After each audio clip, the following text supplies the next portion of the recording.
Panginoong nagliligtas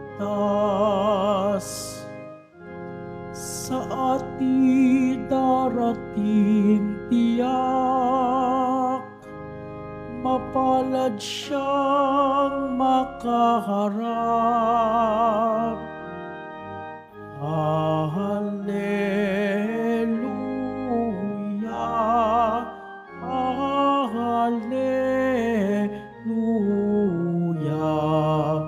Hallelujah, Hallelujah.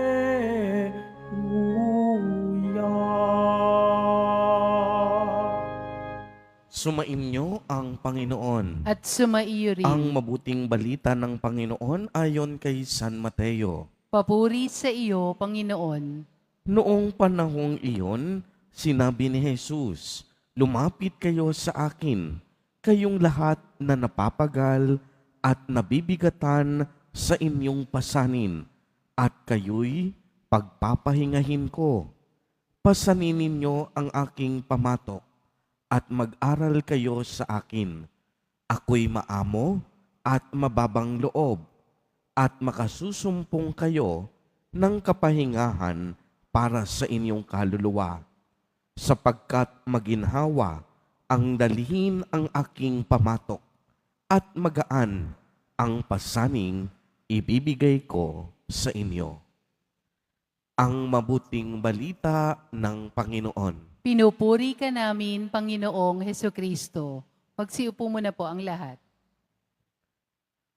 Magandang umaga po sa inyong lahat, mga kapatid kay Kristo. Sa lahat po ng ating mga taga-subaybay sa iba't ibang online platforms at sa lahat ng ating mga kadiboto sa iba't ibang panig ng Pilipinas at maging sa buong mundo kung saan tayo ay naaabot ngayon ng ating live streaming. Mapayapang umaga din po sa inyong lahat. Purihin at dakilain natin ang ating Panginoon, ang mahal na poong Jesus Nazareno. Mga kapatid kay Kristo at mga kadiboto, malugod po namin kayong tinatanggap sa Basilica Minor at Pambansang Dambana ni Jesus Nazareno. Pagod na po ba kayo sa bigat at dami ng inyong dinadala? Ang hindi matapos na problema sa inyong pamilya, sa inyong sarili, at sa inyong mga kamag-anak, sa mga pagsubok na mabibigat at dila baga wala ng katapusan, sa mga pangakong nasira at patuloy na nasisira dahil sa patong-patong na suliranin. Pagod ka na ba dahil sa araw-araw na paggising mo, lagi kang may iniisip at hindi mapakali? Pagod ka na ba dahil kahit anong pagsusumikap mo, tila baga walang nangyayari? Ramdam mo ba ang pagod sa katawan, isipan, pati kaluluwa?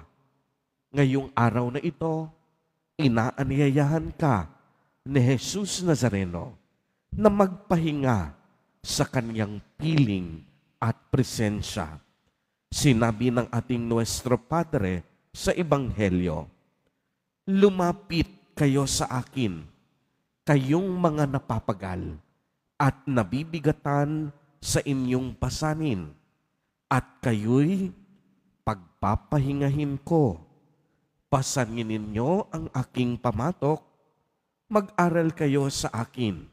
Ako'y maamo, mababang loob, at makasusumpong kayo ng tunay na kapahingahan para sa inyong kaluluwa, sapagkat maginhawang dalhin ang aking pamatok, at magaan ang pasaning ibibigay ko sa inyo." Napakaliwanag po ng paalala ng ating Panginoon. Pagod ka na ba? Bakit hindi ka lumapit kay Jesus Nazareno? Napapagal ka na ba sa iyong buhay? Bakit hindi mo siya kausapin ng buong pagpapakumbaba? Marahil marami sa atin sa mga sandaling ito, pati sa ating mga online viewers, pagod na sa mga sandaling ito. Yung iba nga, hindi lang pagod, kung hindi pagod na pagod pa. Pagod sa maraming bagay. Pagod sa maraming alalahanin. Pagod dahil sa dami ng pagsubok at kahirapan sa buhay. Pagod dahil sa mabigat na kalooban at sari-saring problema sa buhay. Simple lang po ang solusyon dyan. Tumahimik ka sandali. Subukan mong buksan ang iyong puso. Manalangin ng taimtim at lumapit kay Jesus Nazareno. Kaya naman simple lang ang hamon sa atin ng Ebanghelyo. Pag-ibayuhin at palalimin natin ang ating ugnayan at relasyon sa Diyos. Tuturuan at gagabayan niya tayo upang maging mabisa at makabuluhan ang ating buhay at maging karapat-dapat tayo para sa paglilingkod sa iba. Kung tayo ay lalapit kay Jesus at gagawin ang kaniyang kalooban sa pakikipagtulungan at pakikipagkaisa sa Kanya, ipinangako niya na makatatagpo tayo ng tunay na kapahingahan at kaginhawahan para sa ating kaluluwa. Sa gayong paraan, mas magiging katulad tayo ni Jesus Nazareno, maamo, banal, mahabagin, at mapagkumbaba ang puso. Amen. Purihin at dakilain natin ang ating Panginoon, ang mahal na poong Jesus Nazareno.